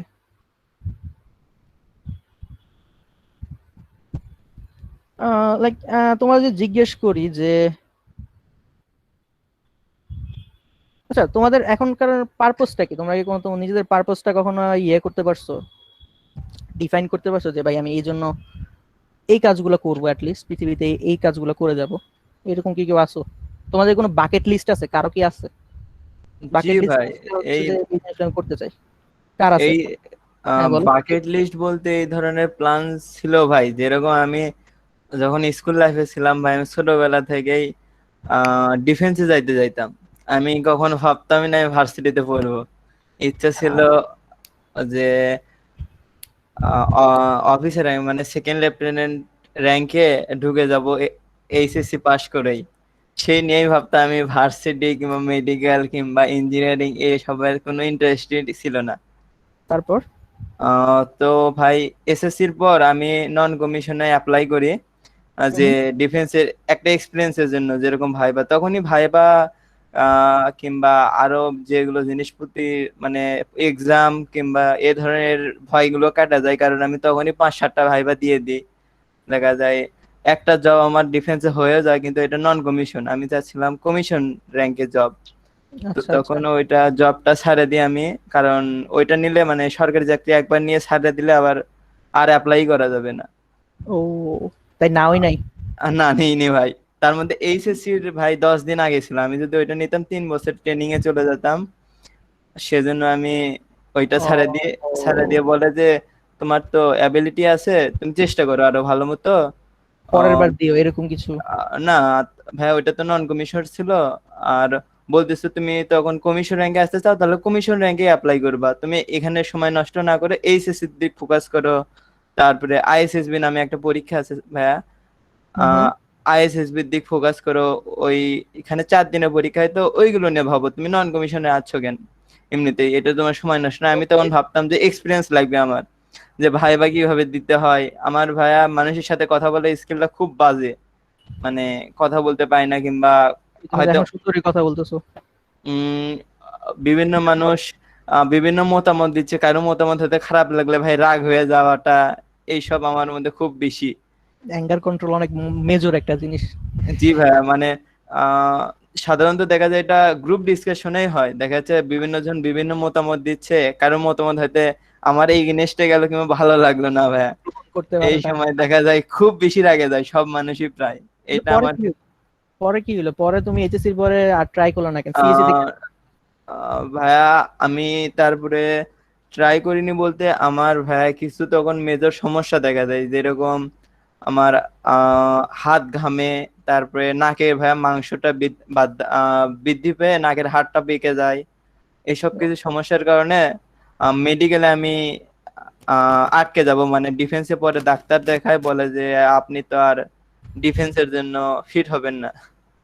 তখন আমি প্রায় তখন আবার অনেক বাস টাস খাই ভাই, প্রায় 3-4 মাস ফ্যামিলি থেকে ডিসকানেক্টেড ছিলাম, যে একটা সরকারি জব ছেড়ে দিছি, তারপরে এখন আর সামনে কোনো কিছু করার নাই। তখনই ভাই কোডিং এর সাথে আমার আশা।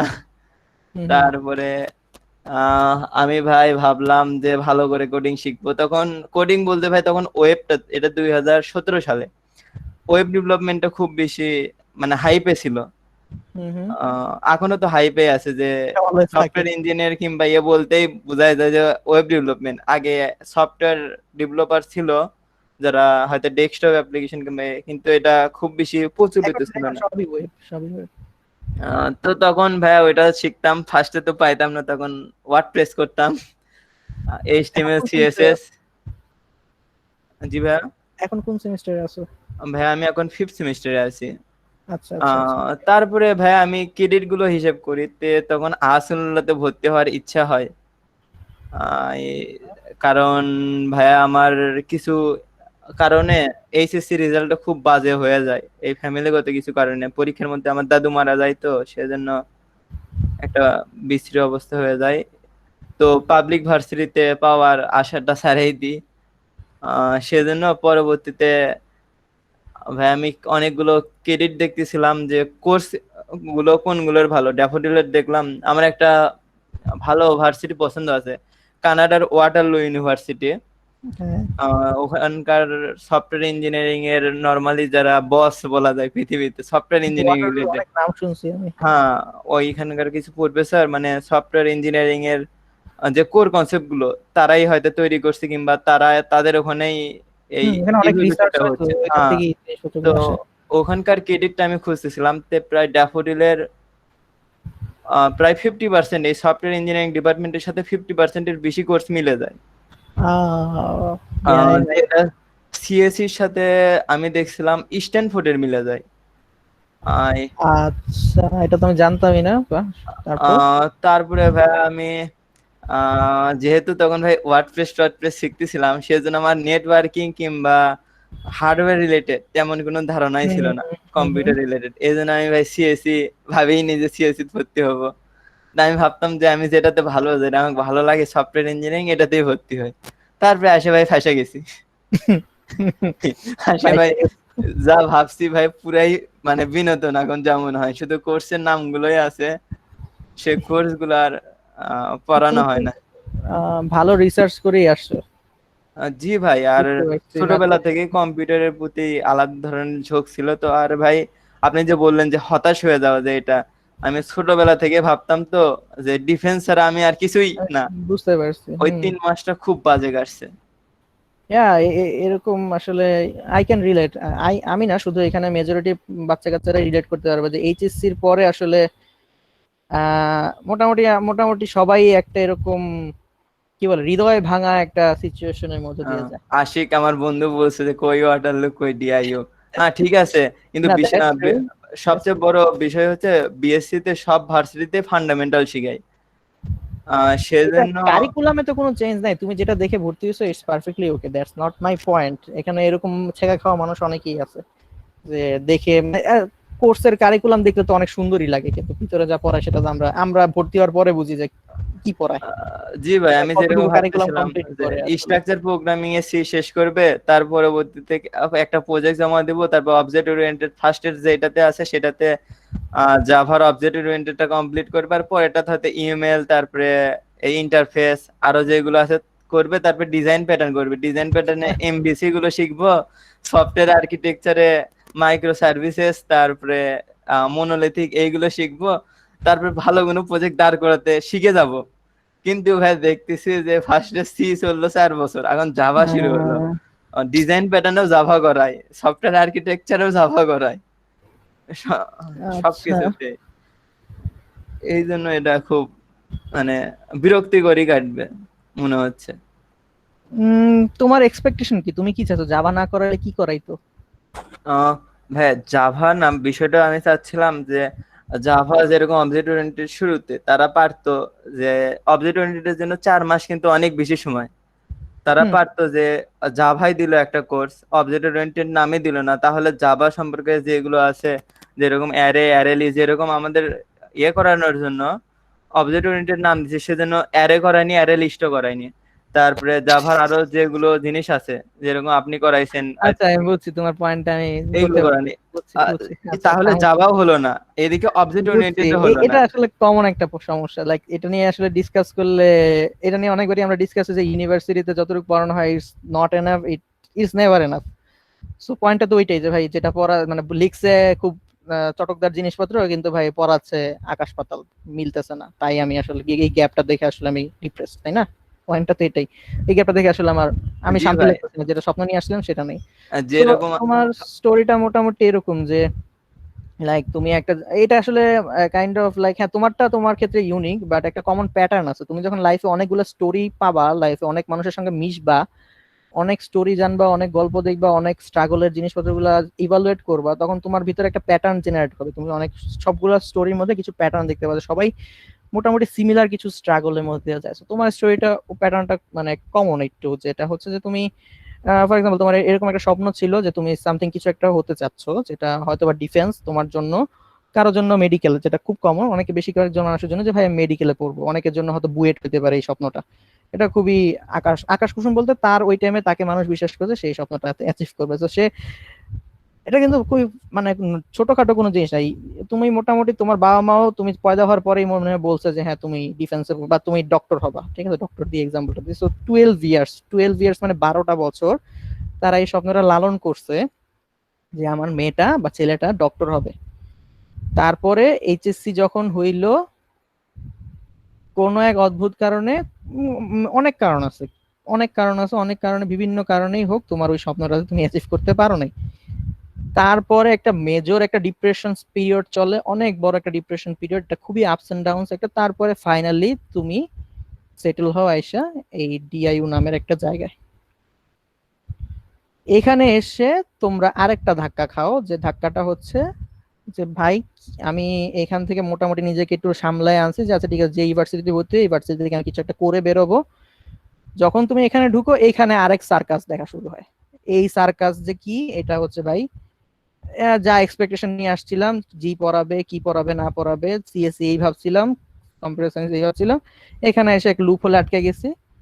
এরপরে তুমি যখন বেরো, লাইক তোমার ডিপ্রেশনের সাইকেল মোটামুটি এইচএসসির পরে যে শুরু হইলো, মোটামুটি এটা এখানে ঘুরপা খায় খায় খায় খায় at the end of the day, মানে আমার লাইফ যতটুকু আমি দেখছি, আমি তো আর এখনো লাইফের এন্ডে যাইনি, আমি আমার 23-24 বছর বয়সে আমি যতটুকু দেখছি এতটুক দেখা হয়েছে আমার। সো মোটামুটি তোমার প্যাটার্নটা এরকম। আমি কি মানে কোন জায়গায় মিস করছি কিছু? তুমি না তোমার ভাই, এরকমই যেরকম আপনি ভাবছেন, কিন্তু আমি ইন্টারেস্টিংলি, হ্যাঁ বলো। ছোটবেলা থেকে অনেক ফোকাস ছিলাম তো, যে যেটা করব সেটা করতাম, আবার মানে আমি টাইমলি করতাম। ওকে, পারফেক্টলি ওকে, তোমার ওই স্কিল গুলো আছে, দ্যাটস ওকে, বাট তে এইটাতে সমস্যা যেরকম এখন ভাইয়া দেখেন যে আমাদের 4 মাসের সেমিস্টার হয়, 4 মাসের সেমিস্টারে টিচাররা কিছু টিচার খুব ভালো শিখাতে পারে, আই নো ডুড।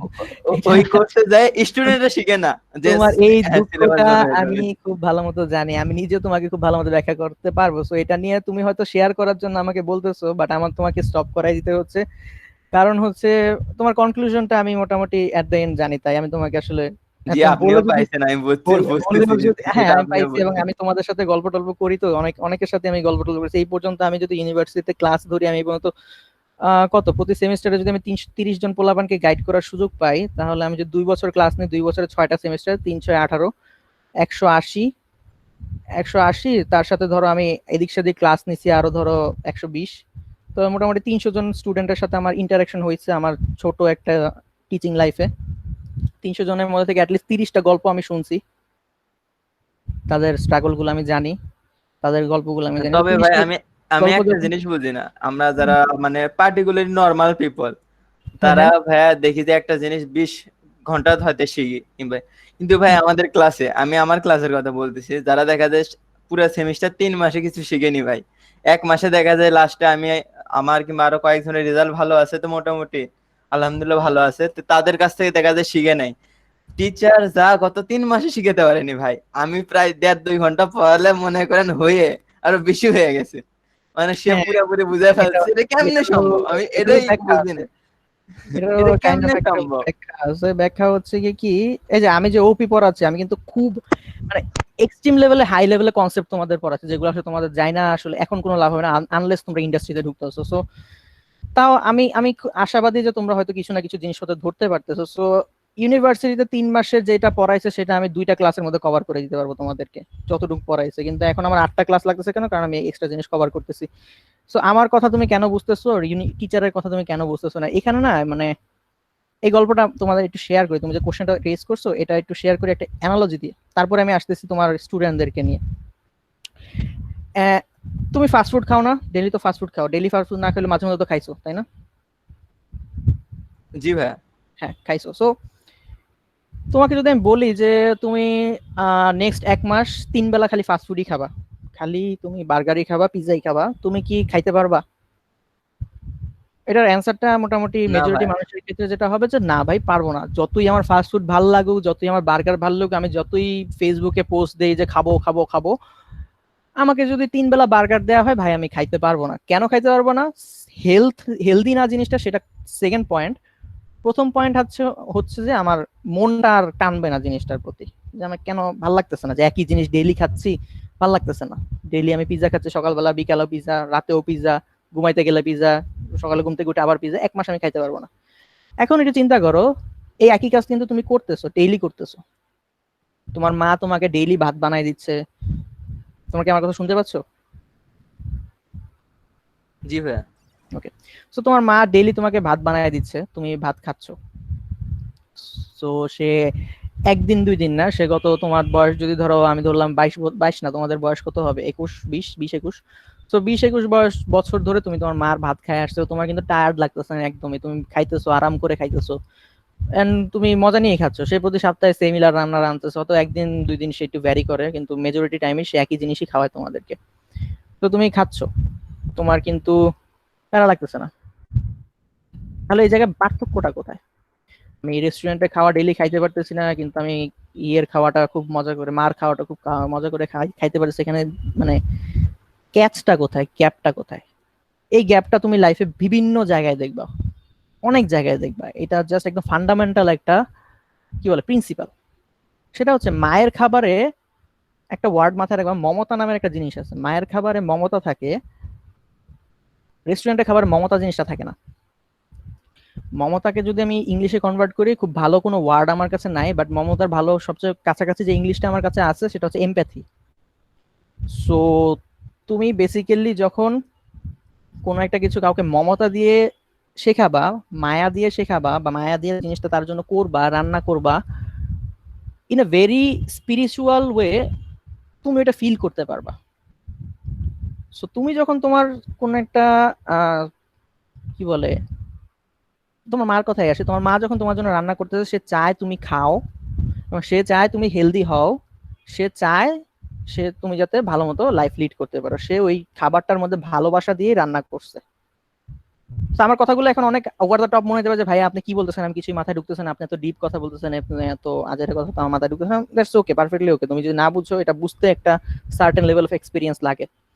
সো কথাগুলো যদি মাথার উপর দিয়ে যায়, ইগনোর করতে পারো, পরে কোনো একটা সময় লাইফে এসে বুঝবা। সেটা হচ্ছে যে তোমার মা যে খাবারটা রান্না করছে সেই খাবারটার মধ্যে মমতা জিনিসটা আছে, ভালোবাসা জিনিসটা সে মিক্স করে দিছে, কোনো না কোনো ভাবে সে মিক্স করছে, তুমি ওইটাকে ধরতে পারো না, ছুঁইতে পারো না, বাট জিনিসটা এক্সিস্ট করে, সেটা তোমার খাবারের মধ্যে আছে। এই কারণে তুমি মার খাবারটা ডেইলি খাইতে পারতেছো, কিন্তু একটা রেস্টুরেন্টের খাবার খাইতে পারছো না, কারণ রেস্টুরেন্টের খাবারটা খুবই কমার্শিয়ালি রান্না করা হয়েছে, সে রান্না করছে, সে তুমি খাও, তুমি না খাইলে আরেকজন খাবে, তোমার এই খাবারটার সাথে তোমার পার্সোনালি কোনো যোগসূত্র নাই। সে তোমার জন্য সে খাবারটা রান্না করে নাই, সে রান্না করছে, তুমি টাকা দিয়ে খাবারটা কিনবা তারপরে খাবা। এখানে মানে সেলফলেস কোনো জিনিস নাই, সার্ভিসের কোনো জিনিস নাই এখানে, মানে মমতাটা নাই বেসিক্যালি। সো তোমার টিচার যখন তোমাকে শেখায়, টিচারটা যদি যখন প্যাশনেট না হয় জিনিসটা যে পড়াইতে, বা জিনিসটা সে যদি জাস্ট করে টাকার জন্য, যে ভাই আমার টাকা লাগবে ইউনিভার্সিটি থেকে, ইউনিভার্সিটি আমাকে মাসে মাসে 30,000 টাকা দিচ্ছে, আমি মোটামুটি এটার জন্য আমি করতেছি, আর কিছু না ভাই, এই স্টুডেন্ট গুলোকে আমার দেখতে ইচ্ছা করে না, এদের সাথে কথা বললে আমার মেজাজ খারাপ হয়, আমার জাস্ট সিলেবাসটা কমপ্লিট করে এদেরকে বুঝাই দেওয়া দরকার যে ভাই আমি এতটুকু কমপ্লিট করছে, এরা এতটুকু বুঝলেই হবে, আমার আর কিছু লাগবে না। Majority, I am sorry to say, complete respect টিচারদের উপর রেখেই আমি বলতেছি যে মেজরিটি মানুষ এভাবে চিন্তা করে।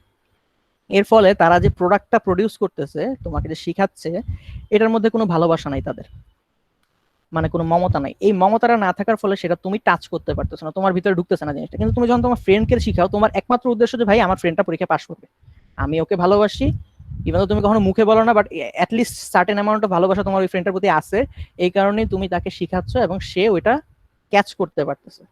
এবং তুমি যখন দেখবা তুমি কারোকে যখন আসলেই কোনো একটা কিছু আন্তরিকভাবে দিতে চাও, তোমার কমিউনিকেশনের স্টাইলটাই চেঞ্জ হয়ে যায়। তুমি তখন আহ, একবার না বুঝলে তুমি 10 বার বুঝাবা, কিন্তু তোমার টায়ার্ড লাগবে না। কিন্তু তুমি যখন কমার্শিয়ালি জিনিসটা সার্ভিস দিতে যাবা, তখন দেখবা হচ্ছে একবারের বদলে 2 বার যখন তোমাকে বলবো যে ভাই বুঝি নাই, তোমার মেজাজটা খারাপ হয়ে যাবে, যে ভাই একবার তো বুঝাইছি, আমি তোমার কাজ করছি, তুমি কেন বুঝো না, না বুঝলে তোমার দোষ।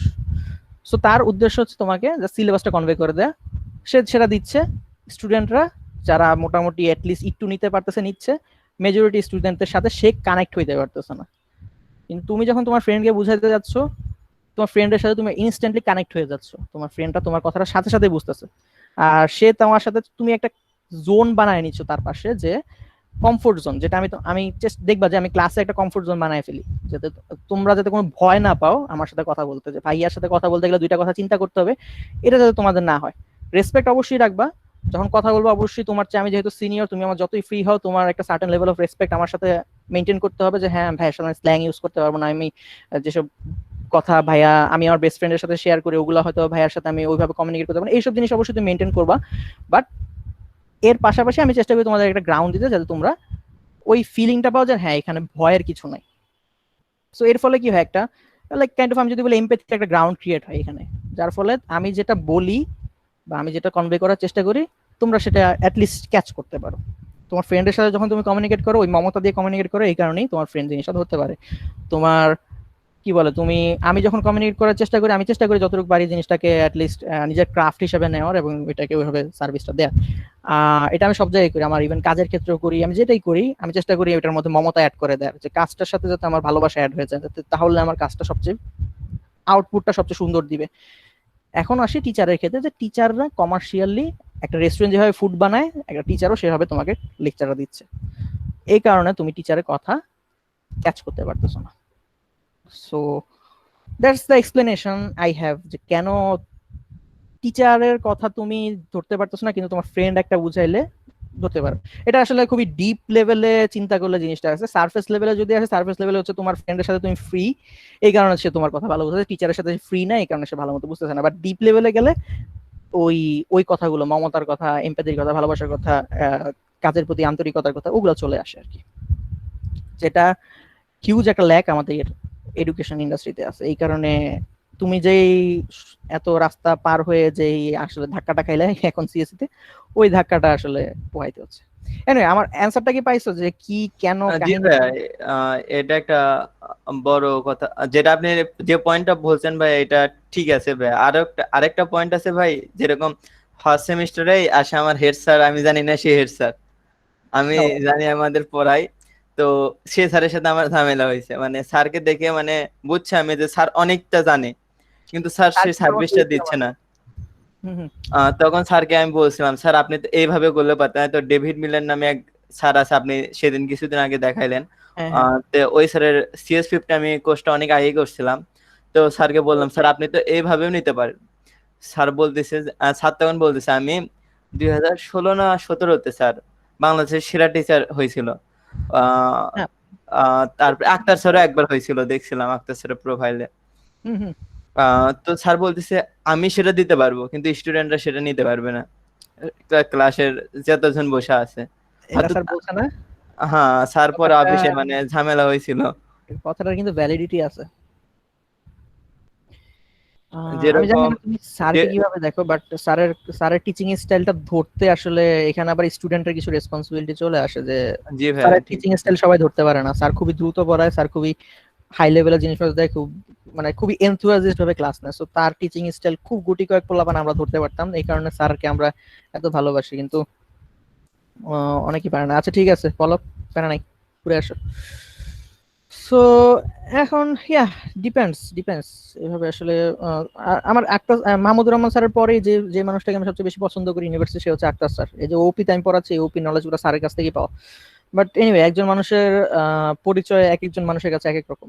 আমাকেও হয়তো অনেকে দেখতে পারে না। So you it depends on the person কে তোমাকে দেখতেছে।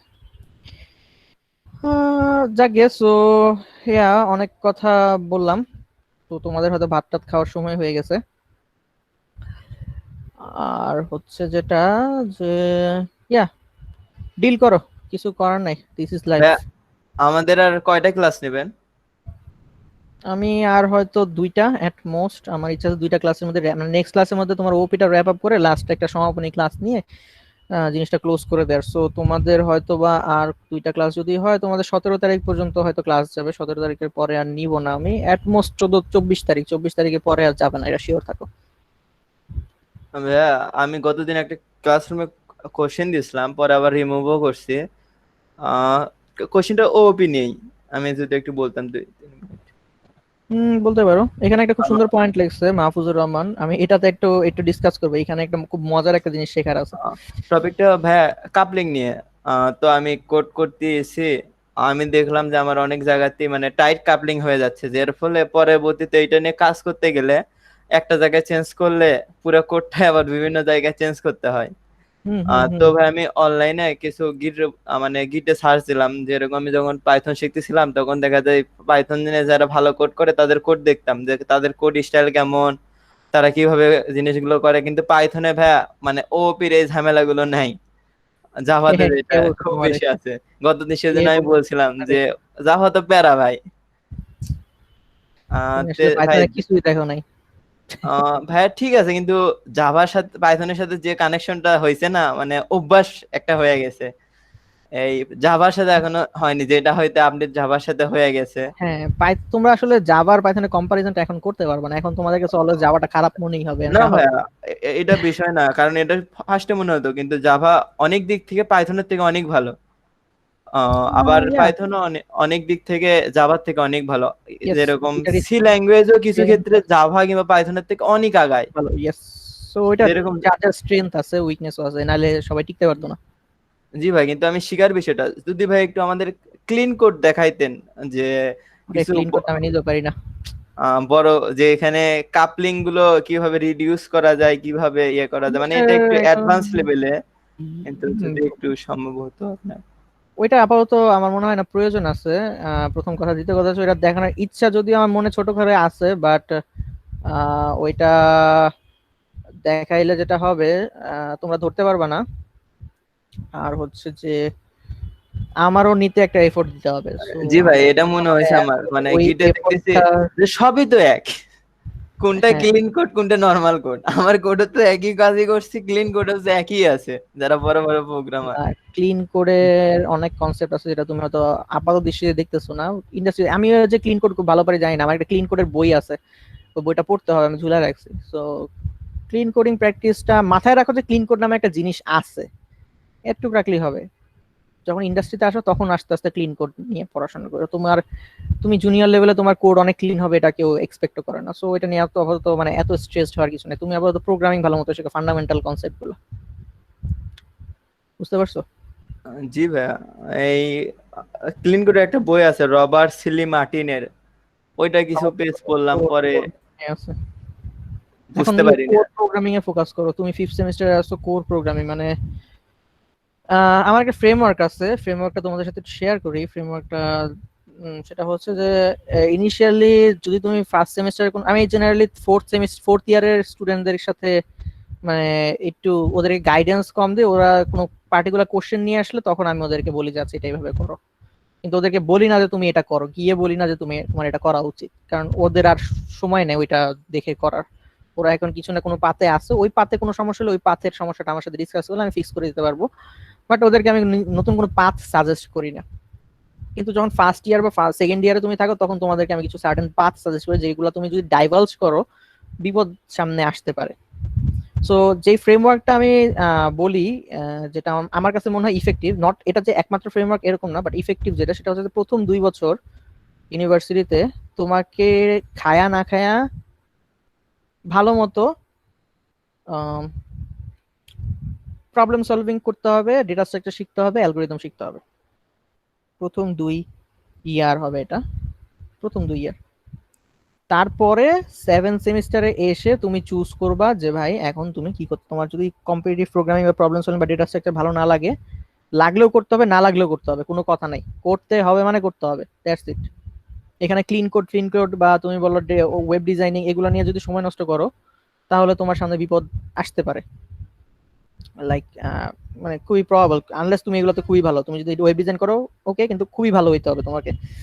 কিন্তু জেনারেলাইজ ফ্রেমওয়ার্ক জেনারেল স্টুডেন্টদের জন্য আমি যেটা বলি যে 2 বছর ভালো মতো এই 3টা জিনিস ভালো মতো শিখো, আর কোথাও ফোকাস করো না, আর কোথাও না, জাস্ট এই 3টা জিনিস ভালো মতো শিখো, আর সিজিপিএটা ভালো মতো রাখো। আর যদি তোমার প্রেম করতে মন চায় 2-3টা প্রেম করো, কোনো অসুবিধা নেই, বাট এই কয়টা জিনিস তুমি ম্যানেজ করো। ম্যানেজ করার পরে 7 সেমিস্টারে এসে তারপরে তুমি এখন চুজ করো যে ভাই তুমি রিসার্চে যাবা, বা তোমার যদি ভালো লাগে কম্পিটিটিভ প্রোগ্রামিং সেটা করবা, নাকি তুমি টিচার হবা সিজিপিএ দিকে ফোকাস করবা, নাকি তুমি এখন এন্টারপ্রেনার হইতে যাচ্ছ, সো এন্টারপ্রেনার হইতে গেলে তুমি এখন কোনো একটা প্ল্যান নিয়ে আগাও, সেটা তুমি 7 সেমিস্টারে এসে ডিসাইড করবা। ডিসাইড করার পরে তারপর তোমার পাথটা তখন ওই অনুযায়ী একটু একটু ডিফারেন্ট হবে, বাট তাও এখানেও কিছু কমন জিনিস আমি করতে বলি, সেটা হচ্ছে যে লাইক ওপি বলো বা তোমার যে ইয়াগুলো আছে হাই লেভেলের কনসেপ্ট, ডেটাবেস, ওপি, আর হচ্ছে যে সিস্টেম ডিজাইন, সফটওয়্যার ইঞ্জিনিয়ারিং, এগুলো খুব ভালো মতো শিখে রাখা এই থার্ড ইয়ারে। এগুলো শিখে রাখতে পারলে দেখো তোমার 3টা বছরের মধ্যে তোমার সিএসসির ফান্ডামেন্টাল যে আইডিয়াগুলো আছে তুমি এগুলোতে কোনো গ্যাপ দাও নাই, এখানে তুমি ভালো মতো ডেটা স্ট্রাকচার অ্যালগরিদম শিখছো, আর তারপরে তুমি হয়তো তোমার একটা পাথ চুজ করছো, বাট তাও তুমি ইউনিভার্সিটিতে যা যা শেখানো হয় অর্থাৎ ডেটাবেস অ্যালগরিদম, ডেটাবেস, ওপি এবং ওগুলা তুমি খুব ভালো মতো শিখছো। তো ফোর্থ ইয়ারে এসে তুমি যেখানেই যাও না কেন তোমার একটা ভালো প্রোগ্রামিং এর নলেজ আছে, তোমার একটা ভালো কম্পিউটার সায়েন্সের নলেজ আছে, তারপরে তোমার এখন যা ইচ্ছা তুমি তাই করো, তোমার কেউ আটকাবে না, তুমি তুমি যা মন চাইবো তুমি উড়াল পাখির মতো ঘুরতে থাকো ভালো মতো। এই সময়টাতে ফোর্থ ইয়ারে এসে থিসিসটা কমপ্লিট করবা, কারণ থিসিসের অনেক প্যারা আসে এই সেমিস্টার এই ইয়ারটাতে, তারপর জবের একটা প্রেশার আসে, আর কাইন্ড অফ ডিপ্রেশন খুব বেশি এই জায়গাটাতে অ্যাটাক করে। সো ওগুলোর সাথে ডিল করে তুমি তারপরে নেক্সট লাইফের জন্য প্রিপেয়ার হও। সো পুরো ফ্রেমওয়ার্কটা কি, প্রথম 2 বছর নাক কান চুবায় প্রবলেম সলভিং, 7 সেমিস্টার এসে তোমার পাথ চুজ করো, মোটামুটি একটা পাথ চুজ করতে পারলে ভালো, না করতে পারলে অসুবিধা নাই, কম্পিউটার ফান্ডামেন্টালের যে আইডিয়াগুলো আছে সেগুলো ভালো মতো এখানে গ্যাদার করো, কিছু ভালো প্রজেক্ট করো। 7 সেমিস্টার এসে একটা কথা বলি, যেটা হচ্ছে আমাদেরকে মাহমুদুর রহমান স্যার করাইছে, সেটা হচ্ছে একটা ইয়ার লং প্রজেক্ট সিলেক্ট করতে হবে, মানে যে প্রজেক্টটা তোমার একদম পোর্টফোলিও প্রজেক্ট হবে, যেটা তুমি বেচ্চা খাইতে পারবা, মানে তুমি যেখানে যাবে এই প্রজেক্টটা হবে তোমার প্রথম শোকেসিং প্রজেক্ট, যে ভাই আমি ইউনিভার্সিটি থাকতে এটা করছি, আদার দেন ইউর থিসিস প্রজেক্ট আলাদা। এইখানে এমন একটা প্রজেক্ট চুজ করতে হবে যেটা তুমি অ্যাটলিস্ট নেক্সট অর্থাৎ তোমার থার্ড ইয়ারে বসে তুমি এই প্রজেক্টটা একটা জায়গায় নিয়ে যেতে পারবা যেখানে তুমি দেখাইতে পারবা। সো এটা খুবই মেজর একটা জিনিস, এটা তোমার সিভি অনেক ভারী করে।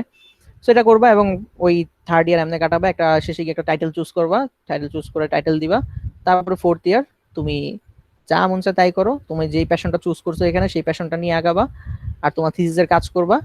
তারপরে ফাইনালি তুমি যখন বেরোবা তখন তুমি একদম পরিপূর্ণ সিএসসি গ্রাজুয়েট, যার কম্পিউটারের নলেজটা যতটুকু দরকার ছিল সে সেটা নিয়ে বেরোইছে, এবং সে এক্সট্রা কারিকুলার অ্যাক্টিভিটি গুলো মানে এক্সট্রা যেসব অ্যাক্টিভিটি আছে ওগুলোও তোমার এখানে ইনক্লুড করতে হবে, ওগুলো করে সে বেরোইছে। তো তখন তুমি যেখানেই যাও তোমার একটা দাম থাকবে, আদারওয়াইজ থাকবে না। সো এত কথা কেন বললাম, তোমার ক্লিন কোডিং প্রিন্সিপাল থেকে, যে ক্লিন কোডিং বা এইসব জিনিসপত্র তুমি পড়তেছো গুড, ডিসকারেজ করছি না, বা একটু ভেবে কাজ করবা যে তোমার আসলে algorithm data structure problem solving কোনো গ্যাপ পড়তেছে কিনা। ওগুলাতে গ্যাপ পড়লে ভাই তুমি অনেক কিছু হইতে পারো, কিন্তু তুমি ভালো সিএসসি গ্রাজুয়েট আমি বা কম্পিউটার সফটওয়্যার ইঞ্জিনিয়ার আমি বলবো না। তুমি একজন ওয়েব ডিজাইনার, আমি তোমাকে ওয়েব ডিজাইনের পরিচয় দিব। তুমি একজন জাভা ডেভেলপার, আমি দিব। তুমি একজন জাভা স্ক্রিপ্ট ডেভেলপার, আমি তোমাকে সেটা পরিচয় দিব, অবশ্যই দিব। তুমি একজন অ্যান্ড্রয়েড ডেভেলপার, আমি তোমাকে বলবো। তুমি একজন এন্টারপ্রেনার, আমি তোমাকে বলবো। বাট তুমি যদি আমার কাছে এসে বলো আমি একজন সিএসসি গ্র্যাজুয়েট, তখন আমি তোমাকে জাজ করা শুরু করব তোমার অ্যালগোরিদম স্কিল, তোমার ডেটা স্ট্রাকচারের স্কিল, তোমার প্রবলেম সলভিং স্কিল, তুমি কতটুকু ভালো কম্পিউটার সায়েন্স জানো সেটা দিয়ে। এবং আমি বারবার বলি যে তোমার এই পরিচয়টার পিছনে একটু খাটনি দাও।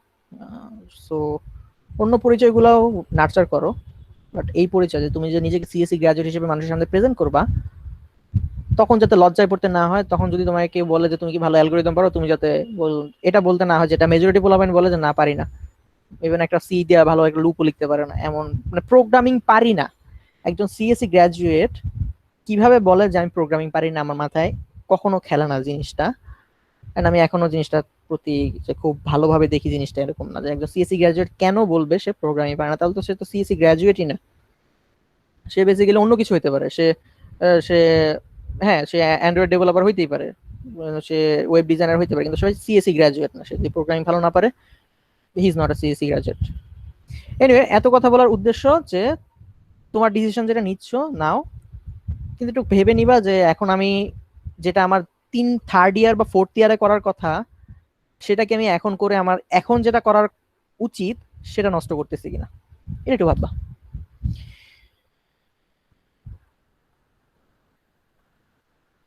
এনিওয়ে, সো জি ভাই, বুঝতে পারছি আপনার কথা। কিন্তু ভাইয়া, আপনি যেটা বললেন না প্রজেক্ট, আমি 7 সেমিস্টার যেটা সেটা মানে ভাবতেছি শুরু করবো। মানে আমি মেজর নিয়েছি সাইবার সিকিউরিটি, তো ভাইয়া সেজন্য ফোর্থ ইয়ারটা ফুললি আমাদের মেজর যারা সাইবার সিকিউরিটি ওইটার উপরেই চলে যাবে। প্রায় সাইবার সিকিউরিটির 13 কোর্সে, মানে 13 4 52 কোর্স, তো তার মধ্যে প্রায় সাইবার সিকিউরিটি আছে মনে হয় 22 কোর্স।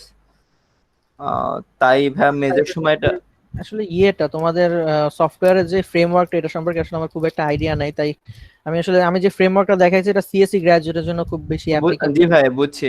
সেজন্য টাইম স্ল্যাব কিছুটা হয়তো চেঞ্জ হবে, মানে আমার ক্ষেত্রে তোমার নিচে। ক্ষেত্রে টাইম গ্যাপটা এরকম চেঞ্জ হবে। আরেকটা বিষয়, সাইবার সিকিউরিটি নিয়ে যে কাজ করতেছো, এরকম কোন অ্যালুমনাই আছে যার সাথে তোমার সম্পর্ক আছে যে সাইবার সিকিউরিটি নিয়ে কাজ করে আগাইছে? যদি না থাকে এখনই করা শুরু করো, খুঁজে বের করো যে কোন অ্যালুমনাই সাইবার সিকিউরিটি নিয়ে কাজ করে, তার সাথে একটা সম্পর্ক। ভার্সিটিতে নাই, কিন্তু আমাদের ভার্সিটি নাই, কিন্তু বাইরে আছে ভাইয়া। যত পারো নেটওয়ার্কিং করে রাখো, তারপরে তাদের লাইফটা দেখো তুমি যে আচ্ছা এই সাইবার সিকিউরিটি নিলে 4 বছর পরে লাইফটা কোথায় যায়। তখন তুমি ইভালুয়েট করতে পারো যে আচ্ছা ঠিক আছে, আমি যে ডিসিশন নিয়েছি এটা কি আদৌ আমার জন্য রাইট কিনা। ঠিক আছে, যেমন আমার ক্ষেত্রে যেটা হয়েছে, আমি যখন রিসার্চটা বাদ দিয়েছি, রিসার্চ বাদ দেওয়ার অনেক বড় একটা কারণ ছিল, আমি দেখছি যারা রিসার্চ নিয়ে ইউনিভার্সিটি থেকে বের হইছে, তারা মেজরিটি অ্যাটলিস্ট 1 বা 2 বছর বেকার থাকে। তারপরে হয়তো দেশের বাইরে যাওয়ার সুযোগ হয় তাদের। সো আমার কাছে মনে হইলো যে ভাই, এটা আমার অবজারভেশন, তোমার অবজারভেশন ভিন্ন হইতে পারে, আমি জানি না, বাট আমার অবজারভেশন এটা পাইছি যে ভাই, যেহেতু আমার পক্ষে সম্ভব না 3 বছর বেকার থাকা, এবং 3 বছর বেকার থেকে তারপরে কোনো একটা জায়গায় কি বলে দেশের বাইরে যাওয়ার ব্যবস্থা করা, সো আমি চাই না আমার জন্য এরকম একটা লাইফ। তারপর আমি দেখলাম সফটওয়্যার ইঞ্জিনিয়ারদের কেমন লাইফ। সফটওয়্যার ইঞ্জিনিয়ার লাইফ হচ্ছে ঢুকবা, চাকরি করবা, ধাপা ধাপ প্রমোশন হবে, কিছু টাকা পয়সা কামাবা। তো আমার মনে হলো আমার জন্য এই লাইফটা বেটার। তখন আমি বড় ভাইদের লাইফটা দেখে নিজের লাইফটাকে ইভালুয়েট করে নিজের ডিসিশনটাকে চেঞ্জ করলাম। সো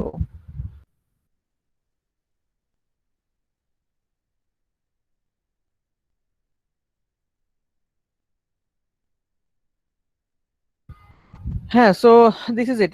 এনিওয়ে, সো তোমার যেটাই আমি কেন বলতেছি এত কথা, যে তোমার ডিসিশন গুলো একটু সবসময় একটু ইন্টেলিজেন্ট ডিসিশন নেওয়ার চেষ্টা করবা, যাতে ভুল না হয়। লাইক আমরা যে ভুলগুলা করছি তোমরা যাতে ওগুলো না করো, আর আমরা যেগুলো রাইট করছি তোমরা যাতে ওগুলা থেকে কিছু শিক্ষা নাও, ওগুলোর জন্য আসলে তোমাদের এই কথাগুলো বলা। এনিওয়ে, সো করে দেওয়া যায়, হুম রেকর্ডিংটা অফ করে দেওয়া যায়, সেটা বললাম। রেকর্ডিং অফ করে দিয়ে আমি এখন ভাগ